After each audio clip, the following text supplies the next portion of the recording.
Dimanche 30 avril 2017, mesdames, messieurs, bonsoir et bienvenue dans cette session d'information sur la télévision Labari. Session que nous débutons par la pensée quotidienne que nous adressons depuis quelque temps à notre confrère du groupe de presse Bonferré, Baba Alpha Maman, qui est détenu, comme vous le savez, depuis le début de ce mois d'avril à la prison civile de Niamey avec son vieux père de 70 ans et un autre qui sont accusés de complicité dans un présumé faux et usage de faux en écriture publique.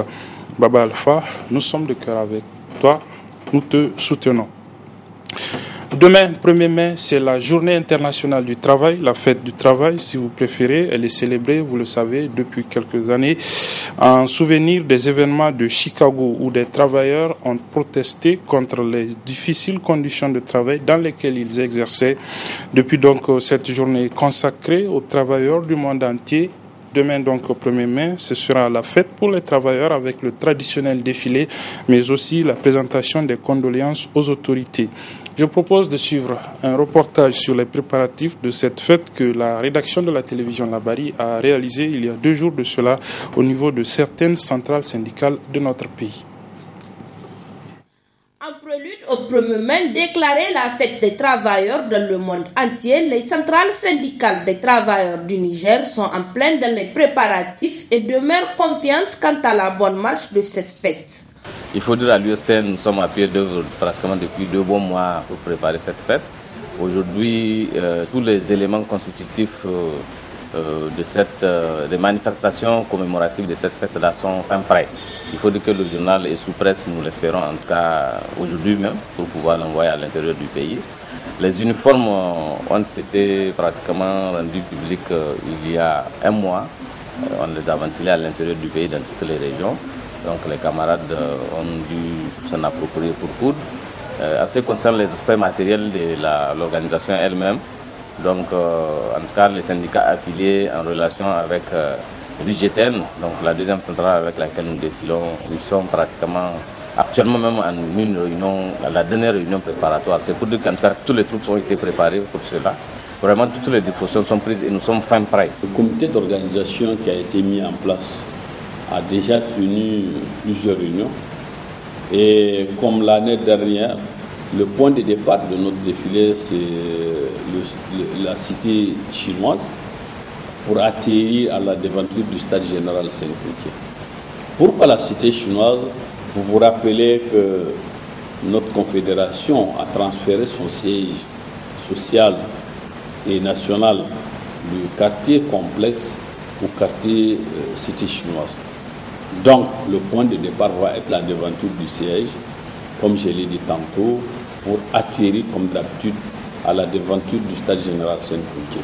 Et à ce effet, tous les syndicats affiliés sont déjà en préparation pour participer massivement à cet important défilé auquel nous invitons l'ensemble des populations de Niamey en général et particulièrement les populations situées sur notre trajet de parcours.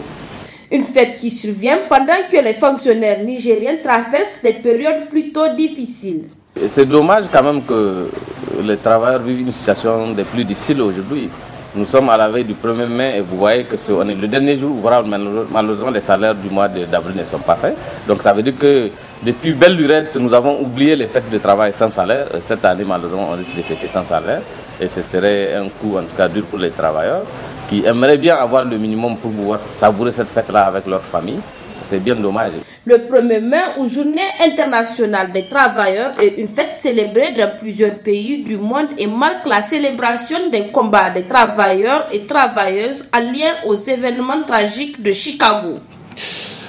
Voilà, les travailleurs donc vont après le défilé bien présenter des doléances et non des condoléances comme nous l'annoncions au début de cette édition. Et puis les conditions de travail de certaines catégories de travailleurs, nous allons en parler dans quelques instants. Il s'agit notamment des conditions de travail des travailleurs salariés des sociétés qui extraient l'uranium dans le nord de notre pays, au niveau de la Somaïre et de la Cominac notamment, des travailleurs qui sont victimes de radiation et qui sont donc malades depuis quelques années et qui sont laissés à eux seuls. Nous allons faire suivre un dossier spécial dans quelques instants. Le temps juste de vous annoncer que ce matin, il y a eu une opération de salubrité au niveau du quartier Yantalaba de Niamey. C'est dans le premier arrondissement communal de la ville de Niamey. L'opération d'assainissement, donc de salubrité, a été organisée par les jeunes de ce quartier, soucieux de maintenir leur quartier propre. Le reportage est signé Nasser Seydou et Hassan Saleh Mustafa. Dans la matinée de ce dimanche, ils se sont tous mobilisés. Hommes, femmes, jeunes et vieux du quartier Yantalaba 2, tous munis de balais, pelles et râteaux. Ils étaient sortis massivement pour une même cause, débarrasser le quartier des ordures ménagères. Ainsi, les coins et les ruelles du quartier ont reçu le coup de balai. Même les caniveaux ont été débouchés pour permettre l'évacuation des eaux de ruissellement. Une initiative des habitants du quartier. On a jugé utile de mener cette activité. Donc la deuxième, depuis la création du comité. Le mois passé, on a fait vider le caniveau et fait débarrasser le déchet du quartier. Aujourd'hui, c'est une journée de salubrité. Donc on a organisé du début du goudron jusqu'au niveau de l'école primaire qu'on a ici derrière nous. Le mois passé, on a fait appel à un des camions de la mairie qui est venu maintenant nous faire débarrasser les déchets. Mais aujourd'hui, on a les tricycles pour faire débarrasser le quartier du déchet, Inch'Allah. Déjà, il y a de cela 3 jours, on a passé ménage par ménage pour expliquer à toutes les différentes femmes de faire le maximum, de prendre soin de leur quartier, prendre soin des caniveaux. Par exemple, quand vous prenez, de ne plus déverser de nourriture, des os, voire des déchets plastiques dans les caniveaux. Ainsi, les organisateurs qui demandent la collaboration et le soutien de tous entendent poursuivre cette opération de salubrité pour l'intérêt et le mieux-être des habitants de ce quartier. Comme je l'annonçais donc, nous allons à présent vous faire suivre un dossier sur les anciens salariés des 2 sociétés qui extraient l'uranium dans le nord de notre pays, les sociétés Somaïr et Cominac. Les salariés donc qui sont laissés à eux-mêmes et qui sont pourtant atteints de maladies suite à la radiation. C'est un dossier signé Hassan Saleh Mustafa. On le suit et on revient juste après avec notre invité du jour. Il s'agit du secrétaire général de l'Union des syndicats des travailleurs du Niger, USTN, M. Manou Baya, avec qui nous allons bien évidemment parler donc de la journée de demain, la fête du travail. Ils étaient tous des travailleurs des sociétés d'exploitation minière de la région d'Agadez. Ces personnes ont consacré toute leur vie à ces 2 sociétés. Malheureusement, aujourd'hui, tous ces anciens salariés de la Cominac et la Somaïr sont atteints par des maladies, les unes plus graves que les autres. Tout le monde est malade. Alors que s'ils viennent faire la visite, ils considèrent que tout le monde est OK. Alors que ce n'est pas ça. Alors que tout le monde est malade. Il y en a qui n'ont pas les yeux, il y en a qui n'ont pas les pieds, il y en a, tout le monde est malade.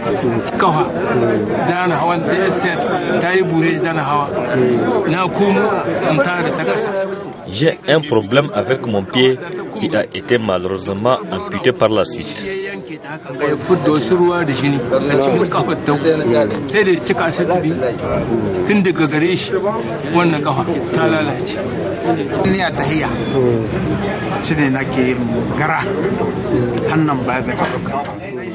Mon problème, c'est quand je marche, mes pieds ne me supportent pas. Je n'arrive pas à marcher à un certain moment. Tous ces anciens des sociétés minières d'Arlit se sont retrouvés ici au bloc hospitalier d'Arlit pour des visites de santé.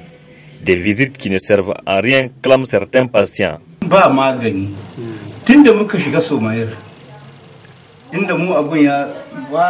n'y a rien comme médicament.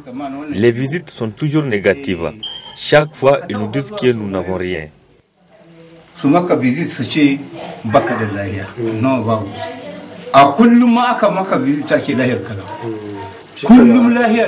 Sahara, on ne comprend rien de ce qui se passe. Il y a des gens qui sont fatigués, qui sont malades et que ni Cominac, ni Somaïr, on t'envoie à l'hôpital Somaïr, tu n'es pas soigné. À l'hôpital Cominac, tu n'es pas soigné. Et dire qu'on a un observatoire qui s'occupe des gens, on ne comprend rien. Donc, arriver à qu'à voir ce qu'il fait. Il y a 90% des anciens travailleurs qui sont malades. Et à chaque fois que tu vas, on te fait visiter, on dit que tu es OK. Comment tu vas faire 30 ans, 40 ans dans une mine? On te dit que tu es OK, c'est pas possible. C'est de l'ironie, quand même. Une situation dénoncée par l'association des anciens salariés des sites miniers filières d'Areva Odiv.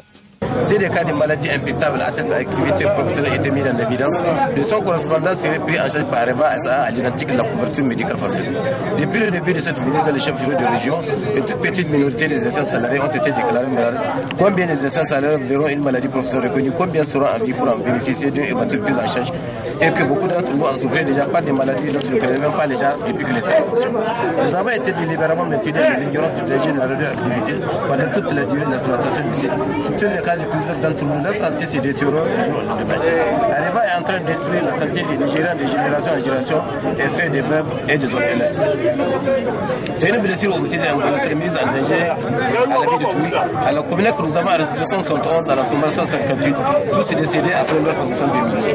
Ces anciens travailleurs des sociétés minières Cominac et Somaïr se disent être victimes d'injustice dans la prise en charge sanitaire. Nous avons appris les expatriés qui ont travaillé à Arlit ont été vraiment soulagés arrivés en France. Nous avons appris au Gabon ce qui s'est passé pour les travailleurs. Ils ont été bien satisfaits. Nous ici au Niger, pourquoi pas nous? Et nous n'avons plus confiance à qui que ce soit ici. S'il y a une satisfaction, c'est de voir les anciens travailleurs des mines, de les faire eux-mêmes. Au lieu de mettre OSRA à notre disposition, nous allons nous donner une somme pour chercher nos médicaments nous-mêmes. Ces anciens agents des sociétés minières d'Arlit, aujourd'hui dans des situations critiques, pourtant ils se sont donnés pour assurer le bon fonctionnement de ces sociétés des années durant, ne méritent pas ce traitement. Leur état de santé doivent interpeller les autorités au plus haut sommet de l'État, notamment le président de la République, qui reconnaîtra certainement beaucoup de visages parmi ces personnes, étant lui-même ancien responsable de la Somaïr. Voilà donc un dossier sur les anciens travailleurs des sociétés qui extraient l'uranium dans le nord de notre pays, la Somaïr et la Cominac notamment, des anciens travailleurs qui sont malades et qui sont apparemment laissés à eux-mêmes. Comme je le disais donc, nous avons sur ce plateau avec nous ce soir et comme tous les dimanches d'ailleurs un invité. Aujourd'hui, il s'agit de M. Manou Badje. Il est le secrétaire général de l'Union des syndicats des travailleurs du Niger, l'USTN, l'une des centrales syndicales de notre pays. M. le SG, bonsoir. Bonsoir. Avec vous, nous allons, comme je le disais, bien évidemment parler de cette journée de demain, la journée du 1er mai, la journée internationale du travail, la fête du travail. Avant peut-être de parler de cette journée et de comment vous l'avez préparée, puisqu'on estime quand même que les préparatifs à 7 heures sont finis, il ne reste donc que la journée de demain à célébrer. Avant, je voudrais juste que vous prononciez un mot sur ce dossier que nous avons réalisé sur ces anciens miniers, ces anciens travailleurs des sociétés Somaïr et Cominac. Oui, c'est choquant, hein? C'est choquant de voir des gens qui ont donné le beurre de leur vie, il faut dire, hein, l'essentiel de leur vie, qui ont travaillé dans ces sociétés minières, qui aujourd'hui, à l'âge où ils ont besoin d'être soutenus, malheureusement, ils sont laissés à eux-mêmes. Ils sont dans un domaine à haut risque. Ils sont dans un domaine là. Le drame, c'est que dans notre pays, la médecine du travail n'est pas très considérée. On a heureusement en cette période maintenant un certain nombre de médecins du travail qui sont à pied d'œuvre, qui font faire connaître les choses. Mais il faut reconnaître que l'inspection du travail n'est pas à jour dans ce domaine et on n'a pas toujours les plateaux techniques nécessaires partout. Il faut, pour pouvoir faire les examens nécessaires, savoir de quoi ces genres de travailleurs-là souffrent. Mais le plus important, c'était les équipements individuels de protection qui devraient permettre de protéger les agents et le suivi régulier de la question de santé. Et malheureusement, comme vous le savez, ce n'est que ces dernières années qu'on commence à se rendre compte que dans ces sociétés, malheureusement, les travailleurs sont exposés des années durant. Et quand on se rend compte, la plupart des temps, c'est déjà trop tard. C'est vraiment choquant. Il faut que, à tous les niveaux, les autorités, les services de l'inspection du travail, la médecine du travail et les organisations syndicales dont ils relèvent, au moins ceux qui sont en activité, puissent être véritablement suivis. Parce que s'il y a un bon suivi, on peut éviter certains drames qu'on voit aujourd'hui. Tout à fait. Alors, monsieur le SG, comme je le disais, demain, c'est la fête du travail. On vous voit déjà abattu, on suppose que c'est les préparatifs et on suppose qu'ils sont terminés à cette heure-là. Alors, quelle est la particularité de cette édition 2017 de la fête du travail pour les travailleurs nigériens? Oui, particularité pour les travailleurs du Niger, il faut reconnaître que nous sommes dans une période plus ou moins difficile. la vie est dure, comme dirait l'autre, et vous savez qu'on n'a pas encore eu le salaire. C'est un impact déjà qui pèse sur nos épaules, parce qu'on aimerait bien inviter nos familles pour se réjouir après les manifestations, après le défilé. Mais sinon, dans l'ensemble, il faut dire que cette fête, en tout cas, elle va se dérouler, je l'espère, sous de bons auspices, en dépit d'un certain nombre de questions, notamment les questions des finances qui ont beaucoup pesé, parce que comme je le disais, vraiment ça pèse beaucoup. Pour préparer cette fête, il faut faire les uniformes, il faut préparer la troupe pour que dans chaque secteur socio-professionnel, les travailleurs puissent faire les démonstrations de leurs conditions de travail et faire ressortir aussi les différentes conditions de travail. Donc, mais dans l'ensemble, il faut dire que, bon, en dépit des questions économiques, globalement, les travailleurs sont prêts pour cette fête pour demain. Ils sont prêts, mais sur le plan conditions, vous avez déjà évoqué la question du salaire qui n'est pas encore payé, mais de façon générale, on a vu depuis le début de l'année quand même des soubresauts, le secteur social, comme on dit, qui est en ébullition, et les travailleurs vont fêter dans ces conditions. On a eu quand même ce sentiment un peu, puisque vous êtes secrétaire général d'une des centrales, membre de l'ITN, l'intersyndicale des travailleurs, plus ou moins un certain silence sur certaines questions, notamment la question de l'éducation qui est la plus actuelle, pour ne pas la citer elle. On a senti plus ou moins cette absence carrément de l'ITN par rapport à ces préoccupations, du système scolaire notamment. Oui, absence, je dirais non. Il faut dire que l'ITN, c'est un regroupement de 7 confédérations syndicales qui malheureusement toutes ne regardent pas toujours du même côté.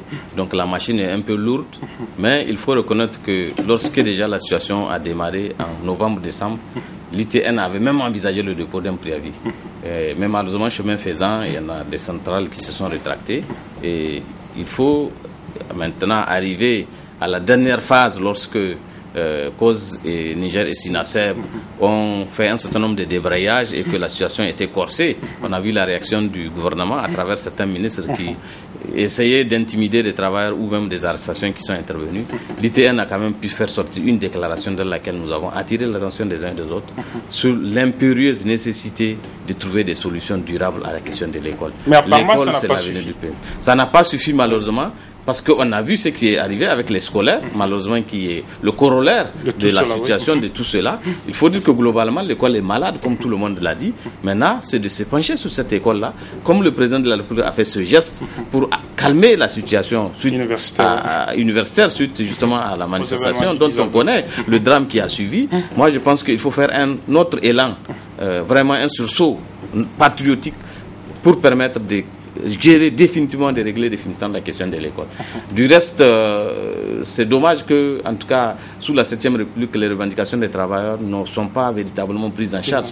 À chaque fois que vous revendiquez, on a l'impression que vous êtes manipulé. En fait, le gouvernement donne l'impression que vous êtes plutôt au service de quelqu'un d'autre, pas au service des travailleurs au nom desquels vous êtes en train de parler. Et je crois que ça, ce n'est pas de nature à créer des conditions de sérénité pour discuter véritablement des problèmes des travailleurs.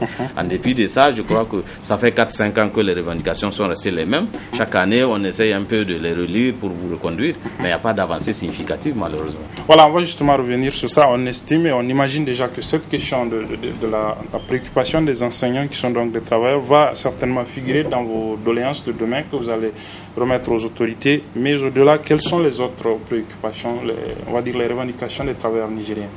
Alors, les revendications des travailleurs nigériens, pour rappeler, elles sont nombreuses, elles sont une trentaine. Mais ce qu'il faut retenir globalement, principalement, nous avons beaucoup insisté sur la nécessité de respecter les engagements déjà souscrits, les engagements déjà pris. Il vous souviendra que l'ITN et le gouvernement ont signé 2 protocoles d'accord en 2012, notamment le 7 février et le 5 novembre. Et il se trouve que ces protocoles d'accord souffrent d'application, notamment les engagements que le gouvernement avait pris en ce qui concerne un certain nombre de dispositions sur les primes et indemnités, sur la réduction de l'ITS, sur le règlement des incidences financières. Beaucoup d'autres points ont été résolvés, il faut le reconnaître. Mais ces points-là n'ont pas pu être réglés jusqu'en 2015, où l'ITN avait été obligé de faire des préalables. C'est-à-dire qu'il n'est plus question de continuer à négocier si c'est juste pour collectionner des protocoles d'accord, parce que ça ne sert à rien, mais il faut faire en sorte que les engagements qui sont pris soient appliqués. Donc ces engagements-là, malheureusement, ne s'appliquent pas. Le régime indemnitaire des agents de l'État, qui devrait être harmonisé vraiment en tenant compte de l'équité dans les différentes fonctions, malheureusement, le gouvernement a utilisé le dilatoire. On a renvoyé l'ITN à l'élaboration d'un répertoire des emplois avec des experts internationaux qui ont travaillé. Mais tout ça n'a servi finalement à rien. et jusqu'à aujourd'hui, ça n'a pas abouti.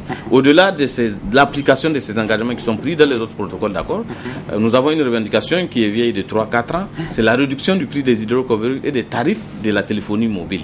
Au Niger, on a les plus forts tarifs encore, et en ce qui concerne les hydrocarbures et en ce qui concerne le téléphone. Nous avons une question qui nous tient beaucoup à cœur en tant que confédération syndicale. Vous savez que nous sommes 13 confédérations nationales en présence et nous avons revendiqué, en tout cas nous au niveau de l'USTN, ça fait plus de 10 ans que nous avons demandé à ce qu'il y ait les élections professionnelles pour nous départager, pour qu'on sache réellement qui représente qui pèse quoi, pour que le gouvernement et les employeurs aient des interlocuteurs vraiment qui le méritent. Mais qu'est-ce qui bloque cela? On a vu même l'installation de la CONEP est installée depuis 2014. Malheureusement, la question, c'est le goulot d'étranglement majeur, c'est le budget qui n'a pas bien suivi. Malheureusement, le budget qui avait été programmé, c'est pour une période donnée. La période s'est écoulée, une bonne partie du budget a été dépensée et les élections ne se sont pas organisées. Un autre goulot d'étranglement, c'était le président de la CONEP qui, entre-temps, avait eu un autre poste, mais le gouvernement n'a pas voulu le remplacer tout de suite et ça a pris des mois. Ça a beaucoup pesé. Il a fallu que l'ITN demande à ce que réellement on le relève parce qu'il n'a plus de temps pour ça. Ça a été fait. Et maintenant, ce qui bloque, c'est qu'en 2017, dans le budget de l'État de 2017, on n'a rien prévu pour les élections professionnelles. Donc c'est un colmatage qui est en train d'être fait pour voir dans quelle mesure on peut rattraper quelque chose, en espérant que cette fois-ci, on peut trouver, ne serait-ce qu'à travers un collectif budgétaire, pour qu'on puisse organiser ces élections professionnelles. Au-delà de ça, vous avez la mutuelle générale des agents de l'État, vous avez la caisse autonome des retraités du Niger, dont le traitement laisse à désirer parce qu'il n'y a pas les moyens de travail. Vous avez beaucoup d'autres points de revendication, en tout cas, qui sont là. Comme je le disais, c'est une trentaine. Alors, mais quels sont les moyens que vous donnez justement pour contraindre l'État à respecter tous ces engagements qu'il a pris finalement? Malheureusement, on n'a pas encore utiliser des moyens pour contraindre l'État. Parce que le moyen majeur que les confédérations syndicales ou que les syndicats ont pour amener un employeur pour contraindre un employeur à appliquer, c'est la pression. La pression à travers d'abord des déclarations pour attirer l'attention, des écrits pour attirer l'attention, mais surtout à travers des débrayages. On dépose un préavis avec un délai pour dire il faut prendre des dispositions pour régler tel, sinon on va arrêter le travail. Malheureusement, comme je l'ai dit, la machine est très très lourde au niveau de l'ITN. En décembre, lorsque nous avions tenté de déposer un préavis de grève ne serait-ce que de 24 heures, malheureusement ça n'a pas abouti parce qu'entre-temps certaines centrales se sont rétractées pour renoncer. Avec quelle raison? Pour quelle raison? La seule raison, c'est que il fallait d'abord se référer à tous les échelons des travailleurs et au finish, on est venu nous dire que dans tous les cas, la question n'est plus d'actualité alors qu'on a vu ce qui est suivi. Ce qui a suivi ça, c'était la question de l'école. La question de l'école s'est plutôt aggravée.